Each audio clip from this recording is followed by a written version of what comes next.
Pemerintah sedang melakukan uji coba konversi kompor listrik untuk melihat manfaat jika penggunaan gas tabung 3 kg perlahan diubah menjadi listrik.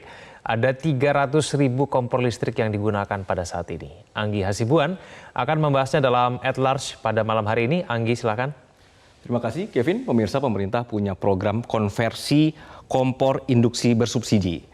Yang menjalankannya adalah PLN, perusahaan listrik negara, dan sesuai dengan arahan dari Presiden Joko Widodo. Alasannya apa? Ini yang akan kita bahas pada malam hari ini, pemirsa. Jadi, ini kenapa tiba-tiba jadi ada kompor listrik ya pemirsa. Nanti kita punya datanya sebelah sini. Kemarin kita sudah tahu ada informasi bahwa mobil juga sudah akan dilistrikkan semua. Nah, pemerintah punya alasan saat ini sedang menangani pembengkakan subsidi gas. Outlook subsidi BBM dan LPG 3 kilo pada tahun ini mencapai 149,37 triliun atau 192,61% dari postur APBN 2022. Simpelnya seperti ini. Jadi gas 3 kilo yang saat ini Anda beli adalah harganya boleh dibilang sekitar 20 ribuan ya pemirsa. Ada yang 20 ribu, 21, ada yang 22 ribu gitu. Nah, harga aslinya atau harga keekonomiannya adalah 46 ribuan. Jadi kalau misalnya Anda melihat data di sebelah saya ini, kenapa harganya kok bisa lebih murah gitu dari harga yang seharusnya dijual adalah ini ya, 46.344. Ini harga asli pemirsa. Jadi yang Anda beli saat ini yang harga 20 ribuan tadi adalah sudah disubsidi oleh pemerintah. Nah, per kilonya pemerintah harus bayar gas LPG Anda Rp15.000 per kilo. Jadi ini kebayang ya bagaimana beban pemerintah. Nah, selain itu juga pemerintah beralasan bahwa kompor listrik ini bisa menjadi solusi masalah kerugian PLN akibat kelebihan pasokan atau oversupply listrik PLN terutama untuk jaringan di Jawa Bali seiring dengan banyaknya pembangkit yang baru. Nah, uji coba kompor listrik ini sedang berjalan. Jadi kompor listrik dibagikan gratis ke rumah tangga yang terdaftar di data terpadu kesejahteraan sosial. Ada 2.000 pelanggan di Solo dan Bali yang saat ini pemirsa sudah pakai kompor listrik pemerintah.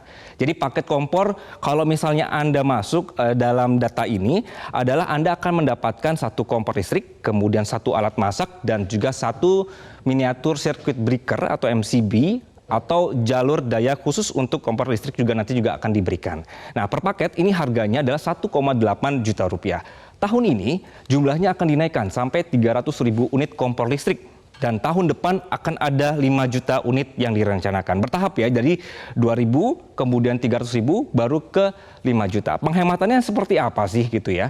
Nah, Direktur Utama PLN Darmawan Prasojo menjelaskan bahwa per kilogramnya LPG biaya keekonomiannya sekitar Rp20.000. Nah, dari PLN ini punya pernyataan, boleh ditampilkan? Nah, sedangkan biaya keekonomian kompor induksi sekitar Rp11.300 per kilogram listrik ekuivalen. Jadi jika tahun depan yang disasar adalah 5 juta keluarga pemirsa, maka yang diproyeksikan bisa dihemat adalah Rp5,5 triliun per tahunnya. Begitu.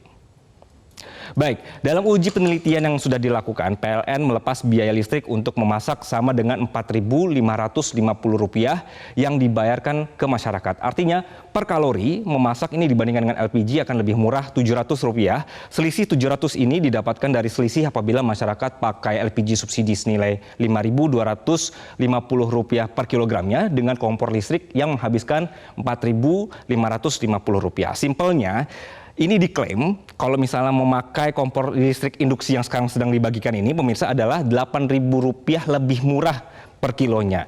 Nah, ini juga karena meteran khusus dari PLN untuk memasak ini beda sama meteran listrik biasa. Jadi kalau misalnya Anda sering mendengar ini nanti jeblok listrik saya ya gara-gara banyak atau memasak misalnya lontong atau rendang yang sampai berjam-jam, ini ternyata ada listrik yang berbeda. Ini yang menurut pemerintah. Nah, kalau melihat penjelasan-penjelasan yang barusan kelihatannya bagus, indah. Namun pemerintah juga punya PR nih. Bagaimana rencana ini berjalan dengan efektif? Tadi di awal disebutkan adanya over listrik. Nah, ini harus juga dijelaskan secara detail oleh pemerintah. Karena faktanya di Indonesia ini bukan hanya Jawa dan Bali begitu ya. Di mana masih banyak daerah-daerah yang kurang energi listrik. Wilayah Jawa dan Bali aja ini masih sering ada lampu mati gitu. Jadi pemerintah pun jangan sampai tutup mata bahwa kestabilan dan kehandalan listrik di berbagai wilayah juga belum merata. Lalu dari segi alat masaknya, Ini kan kompor listrik induksi yang beda sama kompor listrik biasa. Ini beda ya pemirsa ya. Jadi jangan Anda bayangkan bahwa ini Anda bisa beli kayak di supermarket, kemudian alatnya sama, wajannya sama, ini beda karena ada sistem yang berbeda. Tentu alat masaknya juga beda, berarti kita harus beli lagi panci atau penggorengan yang khusus untuk kompor induksi ini. Selain itu, kita tidak bisa pungkiri bahwa banyak kelebihan dari gas LPG 3 kilo. Misalnya tabung ini bisa mobile gitu, dipakai orang berjualan pakai gerobak. Terus kalau warteg atau usaha rumahan listriknya mati, bagaimana? Apakah mereka tidak bisa berusaha? Ini juga harus hal-hal yang rapih dipikirkan konsepnya, begitu. Jadi pembahasan ini bukan berarti mengajak kita pesimistis ya pemirsa, karena sudah pasti pemerintah punya kajian yang mumpuni. Namun sekali lagi ini dibutuhkan proses yang baik dan juga komunikasi yang rinci agar kita sebagai masyarakat tidak bingung. Jika kita ingat dulu negara kita juga sempat migrasi penggunaan kompor minyak tanah ke kompor gas, itu pun ada tahapannya. Jadi sekian pembahasan seputar kompor listrik induksi. Prime Time News akan saya kembalikan ke Kevin Egan. Silakan Kevin. Baik, terima kasih atas informasinya Anggi Hasibuan.